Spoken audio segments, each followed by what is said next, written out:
Welcome back to Boys and Ghouls Film Review, folks. I'm your host, Sarah Stephenson. This is my co-host, Mike Stephenson. Hi, guys. So tonight we will be reviewing a movie that came out in 2021 called Spiral from the Book of Saw. Now, the reason why we're doing it, the other movie, actually, we're a couple of weeks ahead here, so maybe the other movie, Saw 10, is it? Saw 10? Saw 10 is coming out. It's due to come out, but it might be out by the time you hear this. Yes. Okay, so that's why we decided we'll go back and revisit the last film, which is part of the Saw, but it's actually a spin-off. It's not really part of Saw per se, in the true spirit of things. Yes. So, but this is a spin-off. Yeah, and before we go further, I'll just give you a briefie that me and Mike, we both agree this movie doesn't feel like a Saw movie.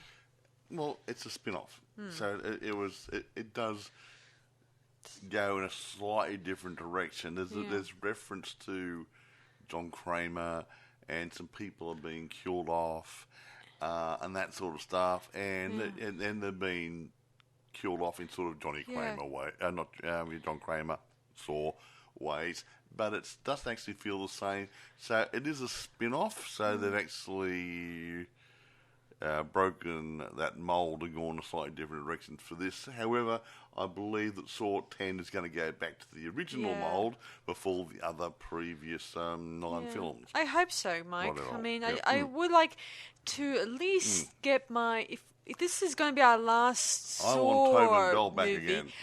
If this is going to be the last Saw movie, I would like to go out with a bang. Yes. And a lot of self-discovery, a little bit of digging deep into the character's past. You know, the usual stuff. I want Tobin Bell. I want Tobin Bell. I want Tobin Bell. I want Billy the puppet. Yes. He wasn't in this. No. We had a pig-headed creature thingy, and it wasn't quite the same. No, not Billy. In fact, even the killer's montage, like his reasons for it, is different from John Kramer's philosophy. He was more like a vigilante. He wasn't giving him... Actually, the people were given a situation to get out of, but they really couldn't get out of it, so no matter what they did, they're going to die. So, and John Kramer didn't do that. He said, hey, okay, you have a choice. You can cut your arms and legs off and get out. Not a problem. Or you'll die here. That sort of stuff. But this guy, he said, you do that and that, and you still die anyway. So it's not fair, and he wasn't really in the same spirit. So, how are they going to get out of this one? Are they going to get out? You knew after the first one, no one was going to get out alive. Yeah. So, when push comes to shove, or push comes to town, none of these people would ever get out of their traps alive. No, and if they got out alive, they'll let that police lady at the end, she would have, if she got out alive, she would have been a paraplegic.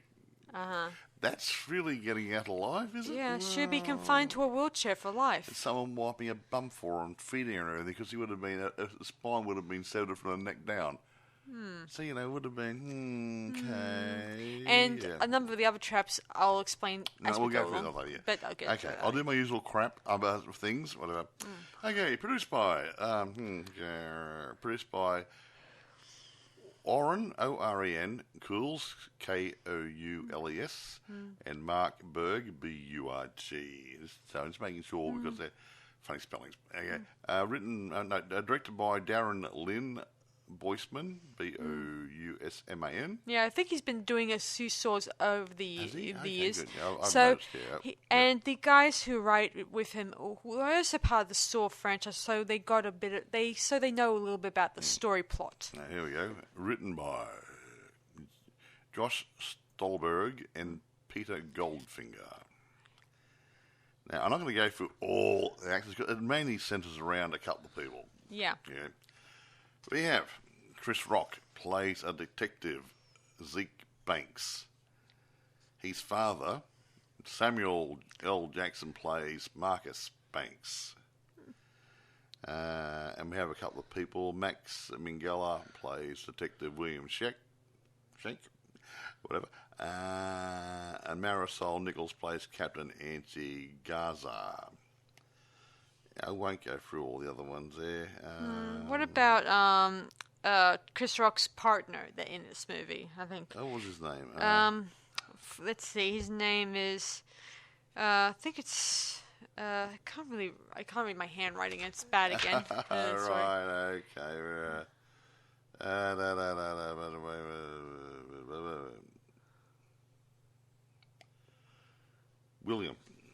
William Shank, which is I've already mentioned William Shank, Max Minghella.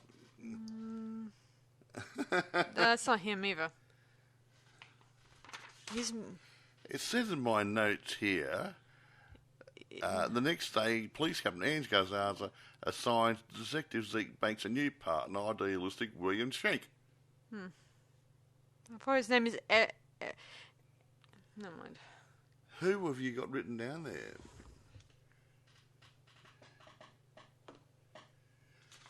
Somebody called the name of Emerson. Okay.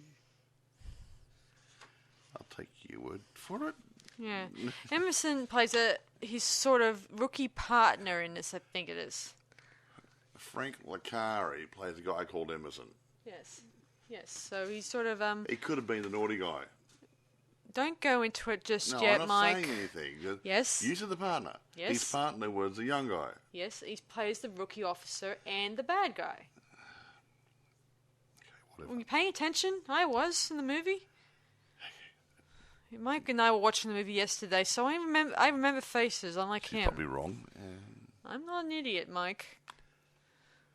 Believing that Banks can be an Ella Emerson prevents it to result. Emerson. Okay, right. She's right. See? Told you. How can he be? How can he have two different names for actors? Oh, I know what it was. A kid. The kid played one of the roles. Remember, there was a flashback where he was a 12-year-old. Yeah, but it doesn't say that. Doesn't say that. It should be up here. So-and-so Emerson, but it didn't say young Emerson. Yeah. Whatever. Okay, fine. See, she was right. I was wrong. As I've said in the past, this is going to have a few flashbacks back and forth. And I must have blinked. Okay. You know, he did. Yeah. Anyway, Okay. so I want to know box on. office and... I ain't going to do that now. But budget was 20 mil, box office was 40. Wasn't a big earner, but I would say by the looks of it, I would have done pretty good on home media. Yeah. Even though Sarah and I don't think it should be part of the sort movies per se, because it's a little bit too far divorced. It's a good standalone movie. Yeah, it's more of a crime movie than horror thriller. Than a horror thriller type. Yeah. I mean, this one has... It's more to do with the criminal elements or criminal stuff than about the actual sort of sort of themes that the original Saw had originally. When you think about this, it had the same. Can we actually get to tell them the story? It had the same things like a pig face and stuff like and that. People were getting abducted. Billy wasn't in it. And the traps that seemed like very dangerous that could leave. No one had a chance to get out of the traps anyway. It was made not to survive. So whatever. We've already gone through that. But yeah, as I said before, this is like he's not. I would probably say at this point in this movie, he's not an apprentice to Jigsaw like most of the other ones were. And this guy's just a revenge killer, but he's using John Kramer's methods and stuff to get rid of the people he doesn't like. Yeah. And it's around bent police and stuff. That's all it is, really. So yeah, so I might as well. A vigilante, if you will. Yeah, so I might as well get into this. Telling the story they're in? So the story begins where a police officer, I don't know his name, don't care at this point, he is chasing down a purse snatcher, I think he was, at a fair. And he travels, and soon enough he finds him going down into the sewer, down to the subway system, obviously. There he gets abducted by a pig face, or pig. Someone wearing a pig face. And he wakes up in a trap where his tongue is attached to this trap thing. And we get the usual television screen who says, "Hello, Michael. Hello, I want to play a game." Type of thing. It's a different voice. Yeah, and it's very anemic. It's not a very threatening voice. It sounded too obvious on the nose. Anyway, it wasn't on the nose. Just it wasn't threatening enough. No. Yeah, but anyway, irrespective, anyway, he was hanging up. Yeah. So he has to tear the roots of his tongue out because he's been a bit of he's lied in court to put people in jail. Yeah, but, the wrong people. Yeah, no, maybe the right people, wrong people, but he's liable himself in court to get people convicted. But he's hanging up in the subway right above the train line. Yes. And he's got his arms tied back and everything, and he had the thing on his face. Yeah, his arms were tied back, so he has to tear the roots of his tongue off so he can escape. But he had to break his arms out of the ties first, and then try. If he could rip his tongue out, he'd be able to get away because his tongue was fixed to this machine, which is wrapped around his head, sort of thing. If he broke away from the restraints and ripped his tongue out, he'd have a chance of getting away from any oncoming choo-choo. So live or die. Make your choice. Yeah. And so he tries to pull it off, and unfortunately, the train comes too close, and as he's about to tear the roots of his tongue off, it's a little too late to get away. Yep. And so he goes, no, much later on, we meet the detective we follow in this movie. What's his name? Detective Shanks? Whatever. Shank, yeah. Who is he's the most hated cop in the his station, obviously, because he dobs into another policeman. Zeke Banks. Yeah. Zeke is the police guy that no one likes. Zeke Banks. Which one is Chris Rock again? Zeke Banks. Okay, Zeke Banks. Zeke is that sort of Ezekiel, probably. Detective Zeke Banks gets a new partner. Okay. William Shank. We had this discussed a few minutes ago. His name's Emerson, remember? Yes, Emerson. So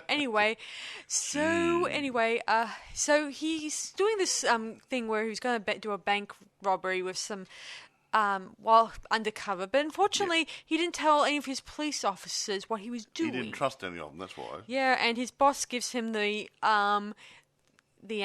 bad news that you should not go alone. And you're going to be given a partner. You're going to give a pink slip if you don't do as you're told. You'll be put in the detention box or whatever.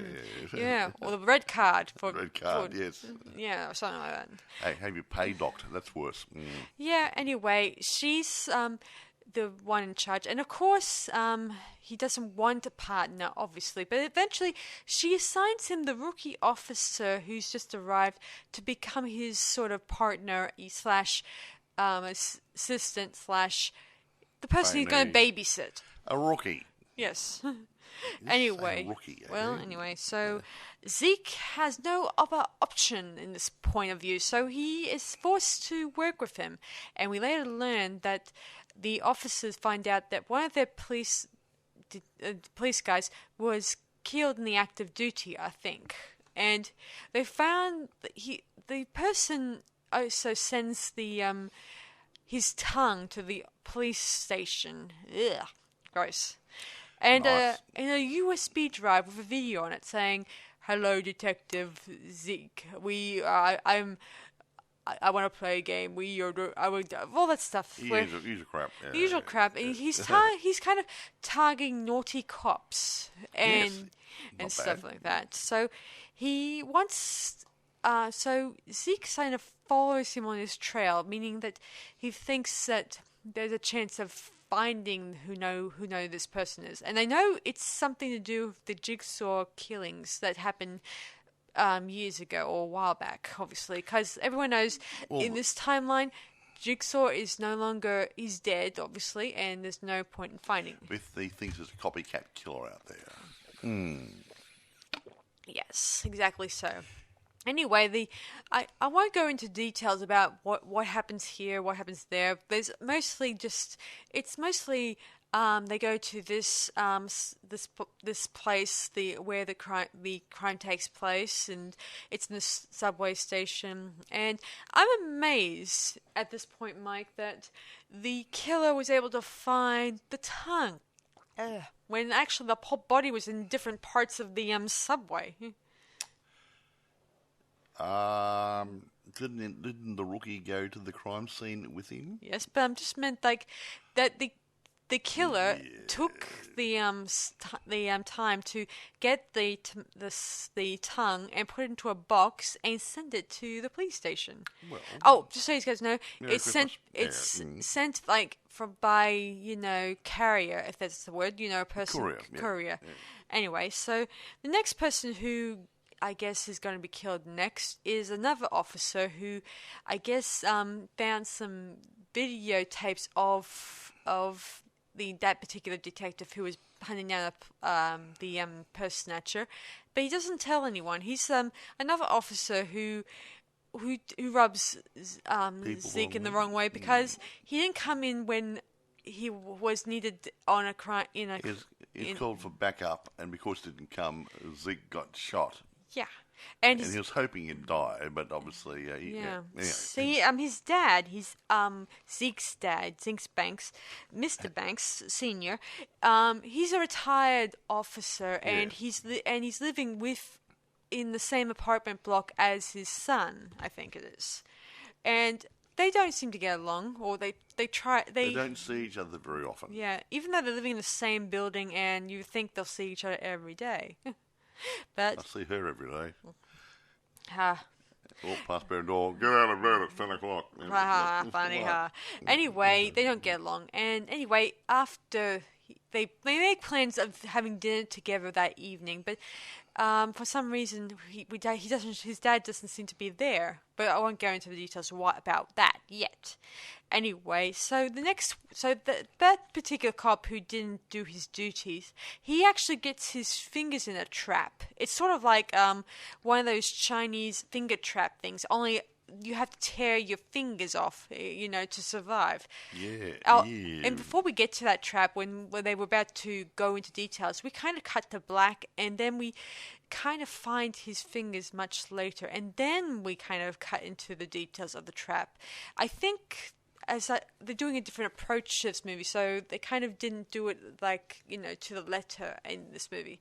Anyway, this guy, he does get his fingers torn off by the roots, but as the water starts rising inside the tub, it's got electrical wires there. It creates a circuit, and he gets fried anyway. He gets fried, and ain't no way to get out of that one. Yeah. Of course, the police get the fingers. I don't know if that includes the thumb, because considering a thumb is a finger, according to some people. Wouldn't you say, Mike? Well, depends. Just get on with it. Yeah, sorry about that. Anyway, let me see. So, who's next on the chopping block? I think it's might be the rookie officer who. Yeah, he disappears, and they get a little box delivered with some skin on it with a tattoo, which they knew he had this tattoo on his arm. Yes, he has this tattoo inside his arm here, where it has a name on it. Charlie, was it? Yeah. His dad's name, was it? And then he opens the box, and I guess Zeke is kind of a little sad that he's lost a rookie officer, even though he barely knew him. Alas, poor York. I knew him well, sort of thing. Fell off in the chest. Anyway, we don't see too much of his death. It's mostly quick snaps, like snap, of the death scene, obviously. Whatever. And we don't know if it was him or someone else. Anyway, so the next person is, let me see, what's her name? Oh, the police chief, who gets, she goes to the, I guess the evidence locker that's downstairs. Oh, I should mention, Zeke gets, some policemen get called up about a previous incident with another pig mask guy who kind of slashes a deputy police officer on the streets. A deputy police officer. Yeah, and he says that he was just briefly slashed by an officer, not an officer, from a pig mask, obviously, and. Then Zeke works it out that this is just a diversion tactic to elude the police officers to where they ought to be focusing their eye. And he works out that from one of the messages that the killer sent him, that it said to something about the chief of police was going to killed next. Yeah. So he heads down there, and then he works out that she's in the locker up downstairs. In the basement, yeah. And he and another officer, they head down there, and we find out that the officer... I think it was a cold storage, like a base, something that didn't need anymore, yeah. Yeah, and there we find her in a trap where her face is covered in wax. Ew. Hot wax. And it's too late to actually... And it's too late to tear it off to give her mouth-to-mouth at this point. I think it killed her, yeah. Yeah, meaning she's targeted because she turned a blind eye to all the police brutality and procedures, and didn't do anything right for her community. So she was targeted for a good reason, I might add. Yeah, well, see, a couple of years prior, when his dad was police chief, they were cleaning up the streets, and they were bending the rules a lot, and a lot of the police were lying and cheating and framing people. Mm-hmm. I mean, people are framing are probably guilty people. They just want to get them off the street, and it's to come around to bite them in the bum, so to speak. Yeah. Anyway, as Zeke starts to ponder the fact that he lost another officer and a person he knew very well, and he starts suspecting his father might be missing, and they start wondering whether or not his father might be involved. I think one of the officers questions, "Where's your father?" Oh, you're too close to this, that sort of stuff, you know. Yeah, stuff like that. Of course, they came up to nearly coming close to a fight, stuff like that. Of course, at this point, Zeke gets nabbed by the killer. I don't know when, but he does. And he gets handcuffed to a pipe. And I know what you guys are thinking. Is this going to be another Dr. Gordon type trap? Well, no, actually. It turns out he found a hair clip and was able to jiggle the lock and open it, obviously. This we never even seen before in a jigsaw trap. This is something new. Anyway, he also meets another detective who was taken off the force because he dobbed him in for killing an innocent witness, obviously, who was going to probably testify against someone and possibly help put him away. Unfortunately, that the officer shot him and claimed that he shot in retaliation. Wouldn't you say? Something like that, yes. Of course, Zeke dobs him in, and he gets a medal and stuff like that. Of course, that's why he's considered the most hated in the force, because he dobbed in an officer. Yada yada yada. Even though he was a corrupt bent officer. Anyway. Well, yeah, but you should have gone out there and put their own, blah, blah, blah, that sort of stuff, But if you're bent, you're bent, that's it, yes. Someone's got to do it. There's a movie years ago called Serpico, a long time ago, about in the 70s. I can't remember who played the role, could have been Al Pacino, I can't remember who played it, but yeah, same sort of thing, is one honest cop. Mm-hmm. Yeah. Anyway, so his trap is going to deal with glass, glass bottles, and they're going to smash up and then fly into his body. No, it was a glass crunching machine which had been rigged to shoot the broken glass at a target. So the bottles would go in one end and get crunched up and then put into a thing like, how tennis balls get shot at a tennis player who's practicing? Something like that. So it's not like an air cannon or something was blowing these things out, or some sort of you got it now. Some sort of mechanical device going flick, flick, flick, flick, and all these glass shards are being thrown at him. Really good. Yeah, it is really good. Anyway, Zeke could not save him, as it turns out. Yeah, he sort of got a bit bloody. Yeah, it is bloody. Anyway, Zeke gets a bit of some of the glass in his little bits, shards of it. And yeah, he leaves the room. He leaves the room, and he eventually meets face to face with the copycat killer. It turns out to be Detective Winshek, also by name Emerson. Yeah, it turns out Emerson, he was a witness to his father, who was the witness I told you guys about, who was killed by the police officer. Blah blah. Yeah, and it goes around, doesn't it? He goes on to explain that he and Zeke have something in common. They want to rid the world of nasty cops. Of course, he wants to make him his accomplice, I think. Sort of. But he says that you're a good cop. You're trying to do the right thing. But he finds his dad it's not as clean Yeah. as he made out, because he was the guy who authorised all the naughty things which happened about 10 years previously when all the cops were running rampant. Yes. Yeah. Anyway, Yeah. so he takes him to see his dad, who's tied to the tied above onto the ceiling. Well, not too close to the ceiling, but he's got these tubes in him that kind of draining blood out of him. Blood slowly out of him. It says if he'll bleed out in the canisters. Currently, I mean, prior to this scene, he was called out of the office, I think, by either Zeke's phone. He kind of phoned him. A meeting somewhere? Yeah. And there he gets... Old cheese factory. There he gets nabbed, and we don't know how long he's been there. Probably... We think he's been there for a couple of days. Yeah. And I don't think that Mike and I think that he wouldn't be up there all the time. He could have been strung up. He wouldn't have been bleeding. Yeah. Because obviously he would have been dead by now. Yeah. The bleeding part was timed, yeah. Yes. Anyway, so he then goes on to tell him about what happened, to those few years ago, the particular incident that happened a while back, and it deals with where some police were trying to clean up the neighborhood, and they were doing some really not bad activities. Planning fake evidence, lying about different people, killing any witnesses who might. Indiscriminate killings of people who might get in the way, like witnesses and stuff. Who might be heading the case in the wrong direction. Sort of stuff. Yeah. And of course, Zeke has only one bullet. He could shoot Emerson and everything, but that would his father will die, and if he shoots a target, there's a target sort of above his father's head that if he shoots that, he'll get him loose of the thing wings that he's in, or something like that.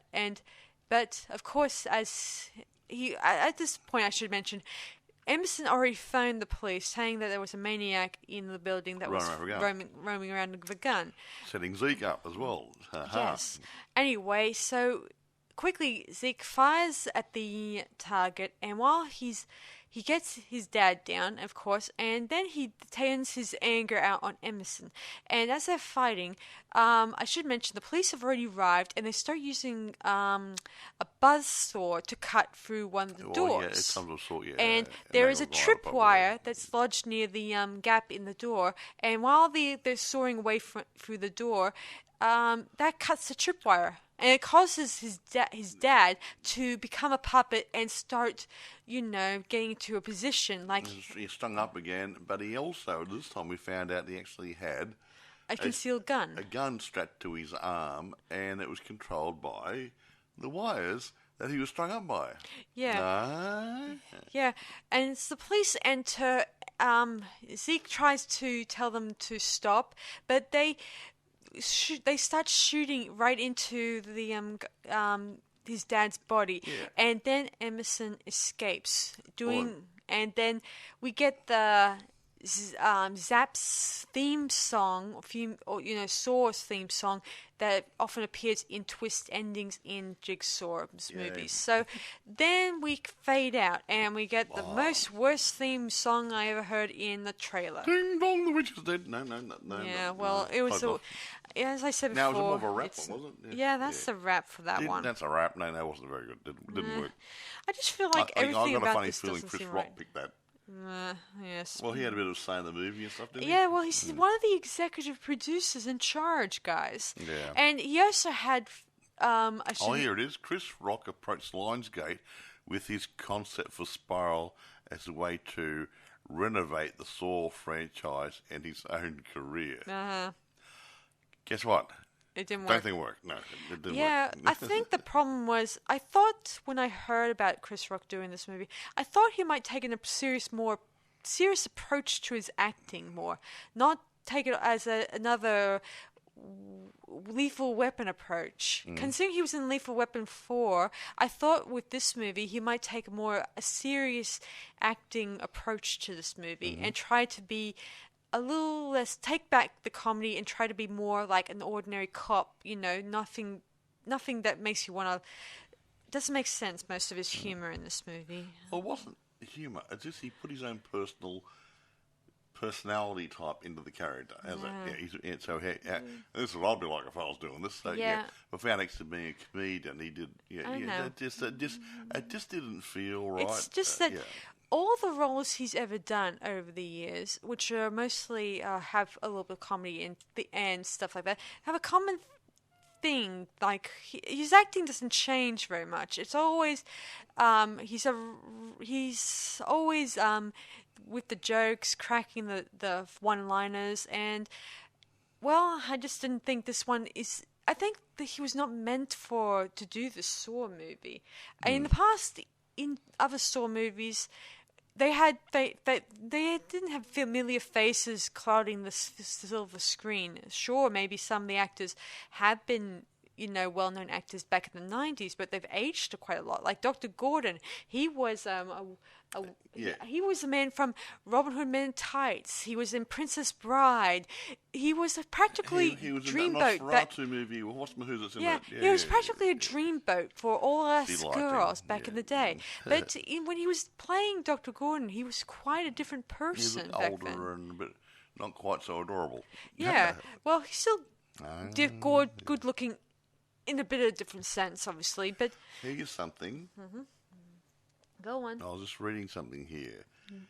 The reason why they didn't put Tobin Bell in it was so people wouldn't think it was part of the ongoing story. Well, and that didn't work. No, they wanted this to be a spin-off of the Saw franchise and not the 9th installment of the Saw franchise. Good.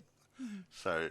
when they make this next one, it's been made, when it's come out, hopefully by now, when you're listening to this, you will see what is actually the 10th movie, but the 9th installment of the Saw franchise. Ta-da! Yeah.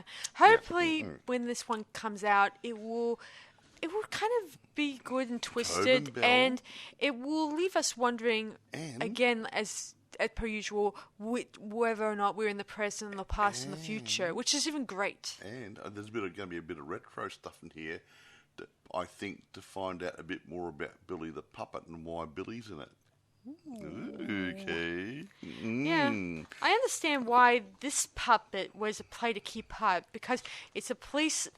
Looked like it was a police puppet with a pig face, and you know what people often say about police today. No, we don't go there. I won't go there, obviously. Actually, funny thing, this puppet, in the Saw franchise, Billy. I like Billy. Me too. And we saw what's a Dead Silence movie with mannequins. Yeah. And who was the main puppet? Billy.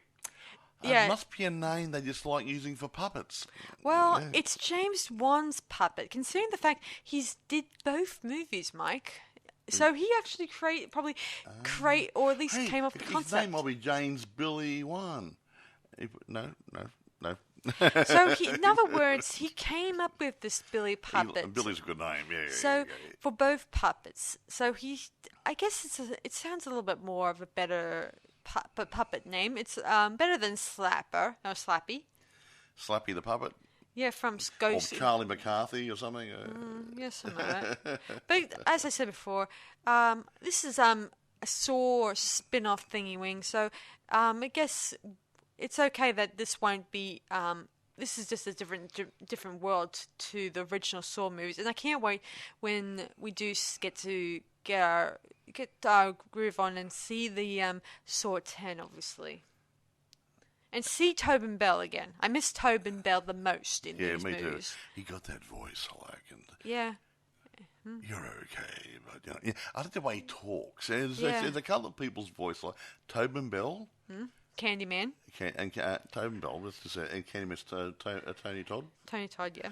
They got these, and obviously James Earl Jones, who plays Darth Vader. They got these voices that really goes, "Hello, how are you? I'm here to kill you." But they're not. Yeah. They're really.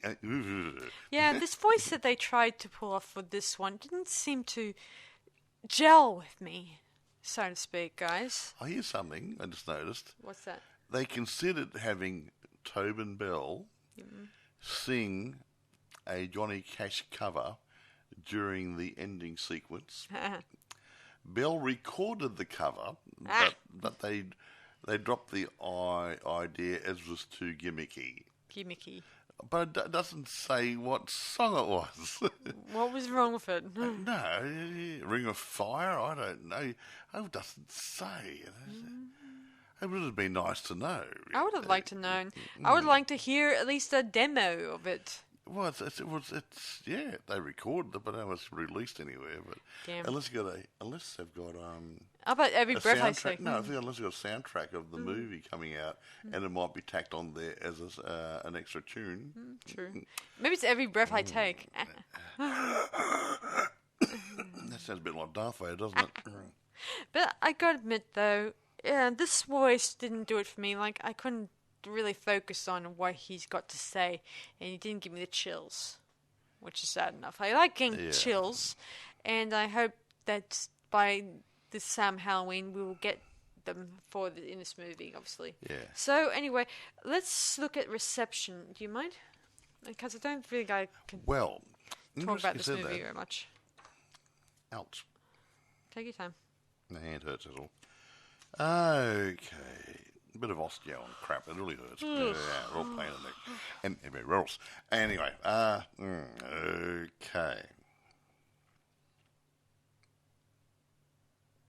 Da, da, da, da, da. Interesting. Okay. It's mixed. No, here we go. Rotten Tomatoes gave it 37%. Okay. And then with an average rating of 5 out of 10. So how do you get 37% and 5 out of 10? Don't know. Okay, whatever. It suggests an interesting new direction for the Saw franchise, even if the gory sum is rather less than its parts. Okay, fair enough. Metacritic gave it 40 out of 100. Same sort of thing there. Cinema Score gave an average grade of B- on an A+ to F scale, which isn't too bad. Post-Track gave it 63% and gave it a generally positive comments. And 43% saying they would definitely recommend it.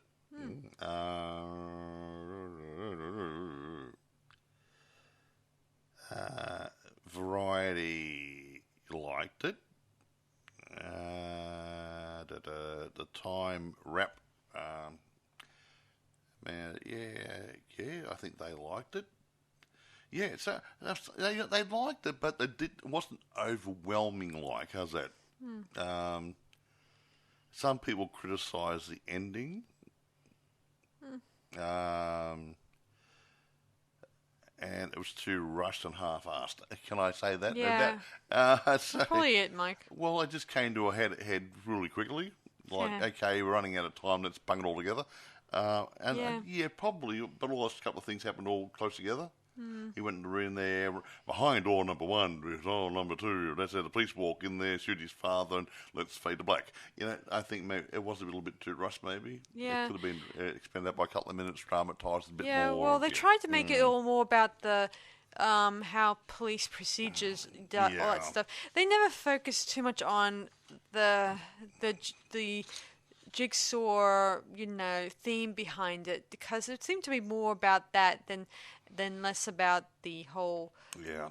Anyway, I think I'd say half reviews are average, and the other ones are a bit below average. How's that? Yeah. But no one said anything really, really, really, really nasty about it. They just the problem is you got the Saw franchise, you got the 8 movies before it, and it's got Spiral from the Book of Saw. Everyone was expecting the same sort of movie. And I think they were disappointed with what they were given, even though it's not a bad movie in itself. Yeah.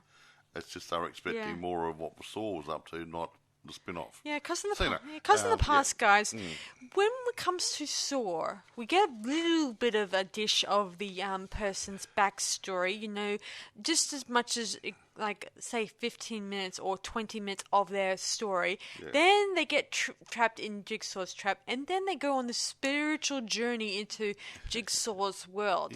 But this one didn't have that. It was more of a, we're going to this police, we're going to this crime scene, we're going to that crime scene. We might as well go pick up a donut on the way to the next crime scene. It just feels like it feels like that. What you were saying the other night, Mike. It was like Bone Collector when you think about it. It was more like Bone Collector. Let's go do this and check that out, and with a bit of extra horror thrown in.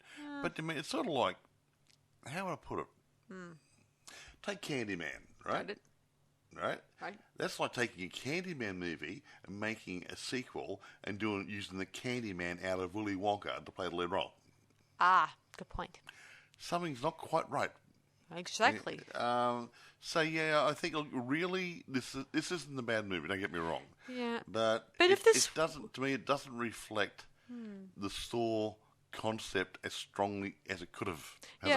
If Saw in this world, Mike, if Saw didn't exist, say Saw is not even been created yet, and this was the only thing that came out of it, this would be seen in a better light. Yeah, exactly. But everyone's probably saying, "Oh, it's not Tobin Bell in it," and because we do see, and that spirit of the show's not in it because it's a spin-off. Yeah, we do get to see, even though we don't hear his voice or anything like that. We do see two pictures of Tobin Bell as John Crane in this in the evidence, not evidence. I mean, the evidence file. They're going for some old case material, trying to do a plotting. And we didn't have Tobin Bell. There was one bit of the dialogue that didn't make any sense to me. When Chris Rock's character says that Jigsaw never go after cops, that doesn't make sense. Didn't have the detective get that mouth trap on him? He did go after cops. I was referring to the past cops in the other movies. He did go after cops.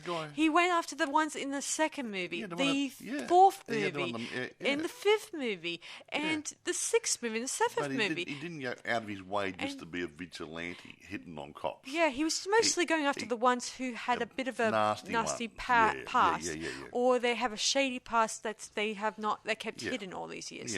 That's what I'm trying to say, Mike, because that bit of dialogue, it's like somehow either it's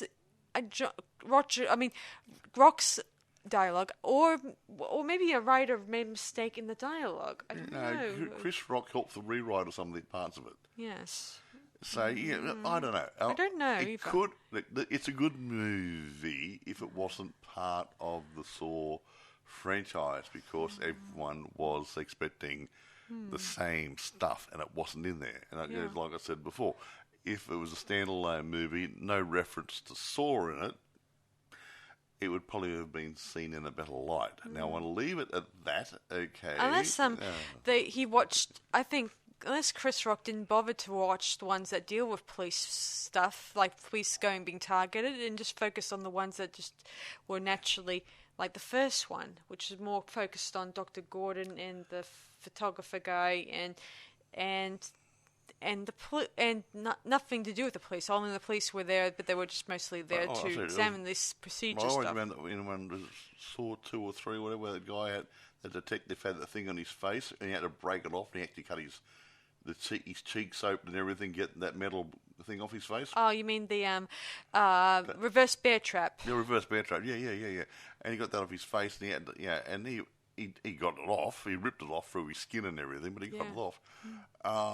But he was there. Wasn't there another one there for a policeman or something in a glass box or something? Yeah, she was a special agent. I don't know what kind of agent. I think it's Agent Strum. I think it was. Could have been. Was it Strum? FBI, CIA, whatever. Yeah. And you go, okay, so sorry, you made a mistake. Anyway, don't worry. Let's move on to grading. As I said before, there's like a lot of Saw movies, and I don't know which ones Chris watched. Probably the first one. Anyway, so go on, Mike. Okay, let's rate it. Yeah, let's rate this. I'm going to rate this reasonably good because I'm treating it as a spin-off to the Saw franchise and not part of the Saw franchise. Yeah. So I like the filming, and even though I don't particularly like Chris Rock in this role, I think his acting was pretty good in it. Okay, so and the whole lot was pretty good. The directorship was pretty good. I don't like some of the bits of the people not being given a chance to save themselves properly. So I'm going to grade it down only for the storyline problem of that. So I'm going to give it, say, 8.5. I'm going to give it 7.5 down from 10 myself. I just, That's good. Even if I don't focus on the Saw part, I just feel like I can't stand Chris's talking in this movie. That's all I can't say about this movie. No problem. My only problem is that the traps they put the people into, they would put them in there, but there's no way they're going to ever survive it. Yeah. No way in the world. And where Mr. Saw gave them a chance, this guy wasn't going to give anybody a chance, so really it's not part of the Saw ideology. Is that yeah, and I would have loved it if they got Chris's character in a Saw trap right away instead of going on and on, going from every place. Get him into it a bit earlier and make him one of the prisoners, maybe. Yeah, why? And to save his life, he has to kill his father or something. That would have been better. It would have been better. It would have improved the story a bit. It just feels like, what are we waiting for? You're just dangling the bait in front of him. He's running after him all the time. If what you said, Mike, it's like dangling the bait in front of the audience, waiting for them to get this person. Waiting to dangling the bait in front of Chris Rock to go running after him, but not actually being part of the problem. Yeah, and all the time his father's been abducted. Yeah, he probably didn't know if his father was abducted or not. You would think if they were living in the same apartment complex, you could have asked one of the other people, the occupants, if they see his dad in the past couple of days. Yeah. Anyway, or something. Irrespective. Where do you get it? Yeah, where do you get it? Now, before I do anything, there is a TV series or a web series or whatever by the same name. It's called Spiral. I don't know what year it came out. It has nothing to do with this or the Saw franchise. Right. If you go looking through eBay or Amazon, just look a bit deeper at the write-up, okay? It'll either be called Spiral 2021 or Spiral from the Book of Saw. Yeah. eBay has plenty for sale.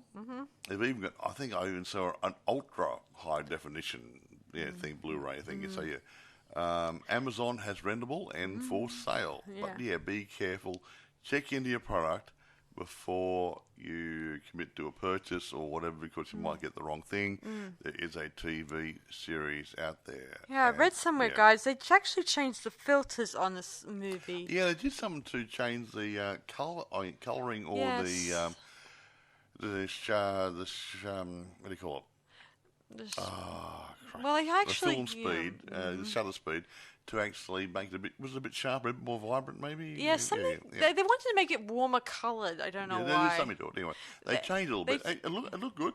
And something about they said something about how in the past when they did do the Saw movies, they used those particular colours to be making it feel like giving you a bit of grungier and a little bit more tighter, giving you the impression that you're trapped in a very confined space. Where in this one, it tries to widen the, filming to make it look less...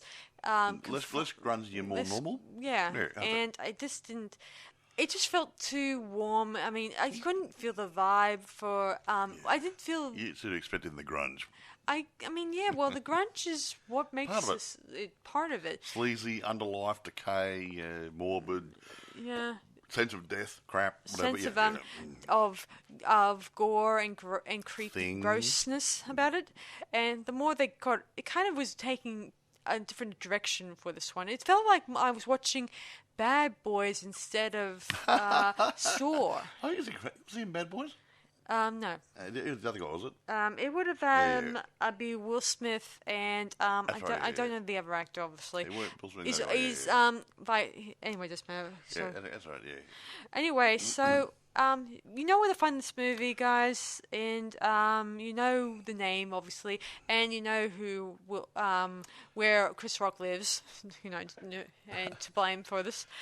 Anyway, so I hope you guys enjoy this review, and Look, it's not a bad movie, okay, but don't expect it to be the same as the Saw franchise. It's a spin-off, okay.